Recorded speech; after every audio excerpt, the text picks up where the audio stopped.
lỗ lẽ nó thôi chứ ăn lằng thèm chứ mà mai cầm măng rồi à gopro mình đi một cái ngắt đèn trên cái mất xuống voi xuất hiện thar chết mất đấy thôi với chú Ather showroom thar lon sa mình so mà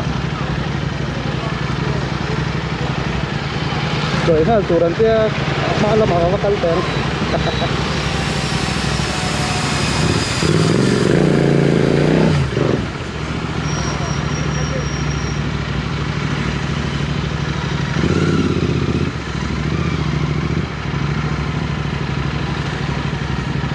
Ather chú là phải là cái nòng ta cái electric scooter đấy galap một tầm đi vác lỗ galap thành đi vác lỗ à tiếp một lỗ cái gặp tharo vậy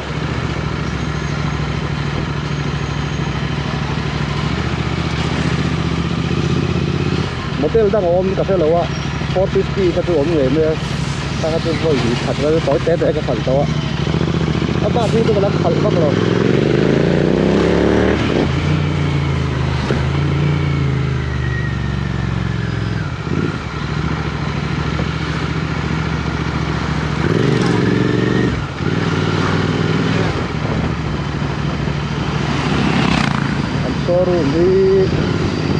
showroom là servicing anh nga linh cái gì à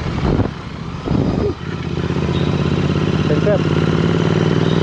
cái lề thôi tên là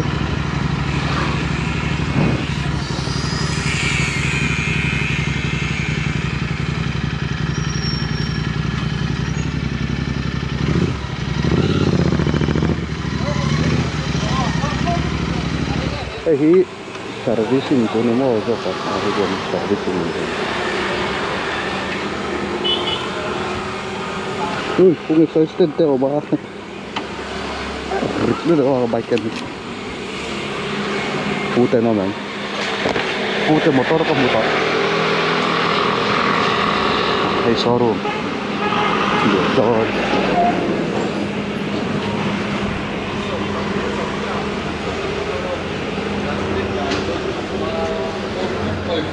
hai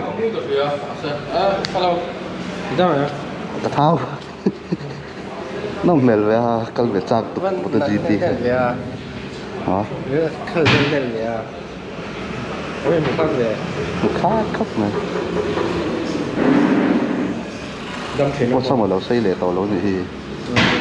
một khá mà mát gì因为xe ăn hồi chiều rồi ấy mình xóm tụi ba bè rong mà nhé lăn nghe ngay ấy thằng rau chuột này á ấy rong sòng sòng gì nó kiếm lâu á xuống mình cho nó cái nào cái này nè charging port cái cầm đồ cái đó các voi khẩn muốn ăn nhé tiền kia là bằng cái mo stop point là luôn đắng vâng ạ về ấy thì thôi chú var ấy thì mồi cái gì hết tầm này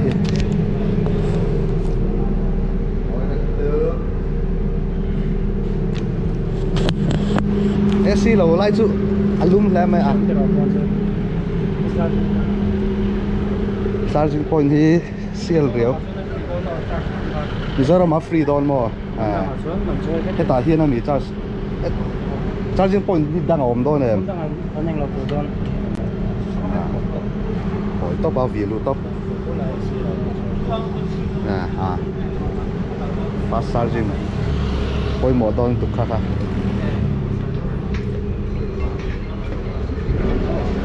xin ạ mi tầm mai nó luôn được điểm điểm như lần này là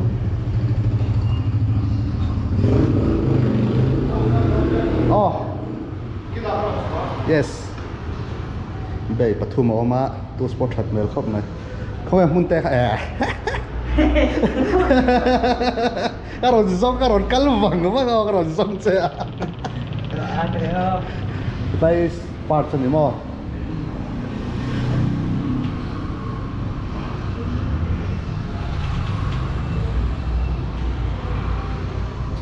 customer lounge som lo mi hey mo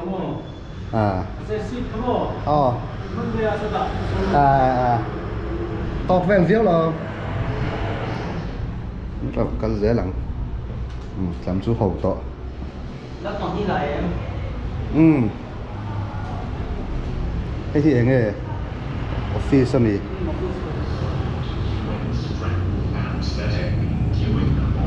để bắt tung nó mà top view luôn rồi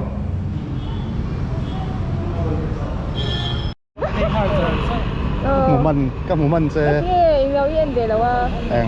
，GPN的了哇，我啥个内về了哇GPN thôi chứ hay anh có bắt đăng ký à kẹp à hơi vào về đi kẹp cái mà à cái về tiếng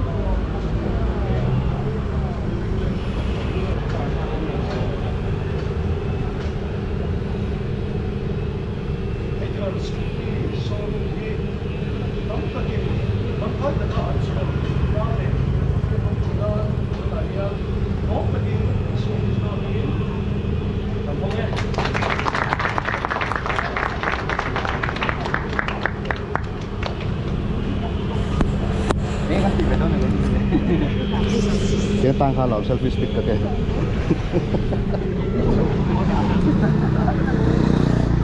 lúc tán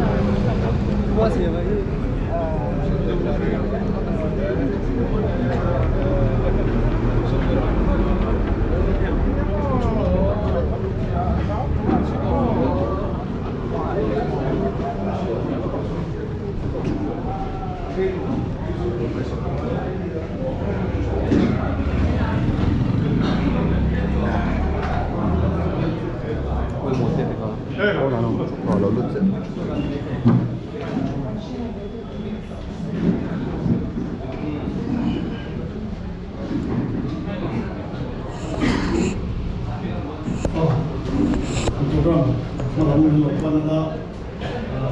Good afternoon, everyone. MST Motors Ather So, our order of program to Honda service like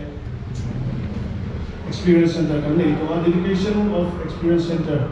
from China. Including effective chlorine and so so in special number who zorema kente so in specification review info bikes atagin boina on ta pui thea mani training ngai thanga speech bola ani hi Mizorama Ather scooter ne masabel ania so mga so in special number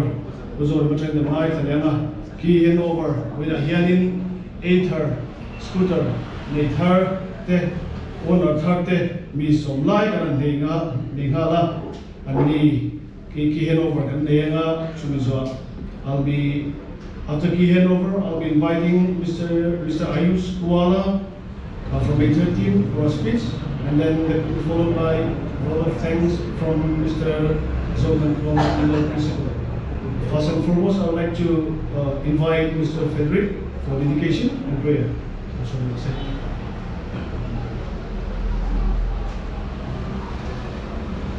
Insain Isu Krista mingin chibai kabuk chewa pathian no motu kalia hetiang huna chuan sarkar mi poi mote sumdo na lo pen to thinten hetiang hun ta chu hongse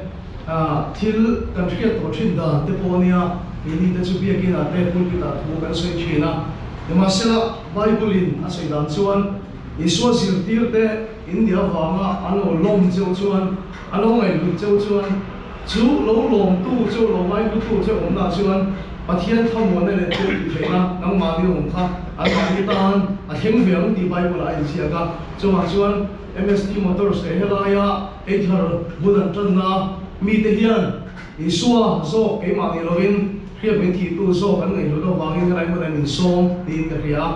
keima pathian khia min thi na le pathian tu tiam pathian mal so le thamon na chu kanai mun a hi lo lo se ti hi ka thi lung ta ka du sak na le ka tong trai sak na ania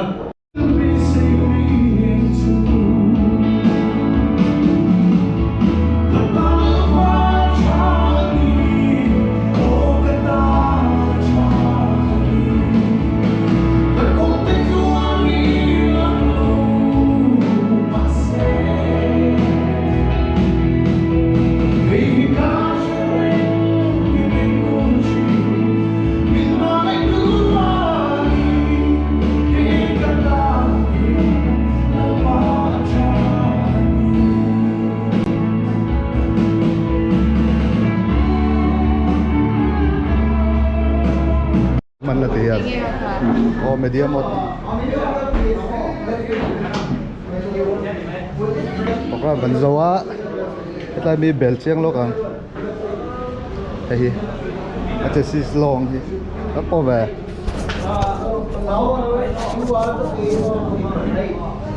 They don't know me. They don't even know the owner of this place. Who they've been knowing.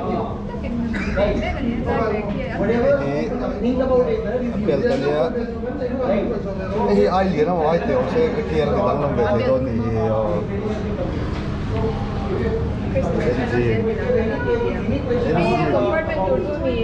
cái xịt đuổi à bây giờ cái này là xong nhau bật cái tay nó sống đấy bật cái đi bật cái tê zo cái gì 2.9 xuống直接做这点做吗？专业点做吗？ Baka zo ka 3.7 mo xuống 现在哪边都你们是居民？ đó lầu 都有。 ati chak thei lo chu kan lo ve chu ma le no ati sania master cylinder hi 13 mm ve ve ni hi ri la ka taw ve ka pu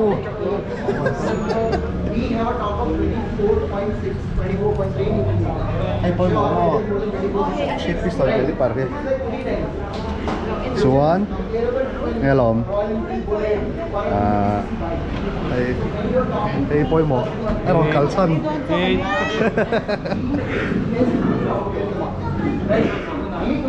power ka 24 nm torque nya instant xuống 6.7 nm ka power ka 6.7 kilowatt this is horsepower cho 8.9 vậy lo nhiều số là mấy về đó nha nó rồi lúc trái là số cái là vector cái chú ấy chắc tụi ba mà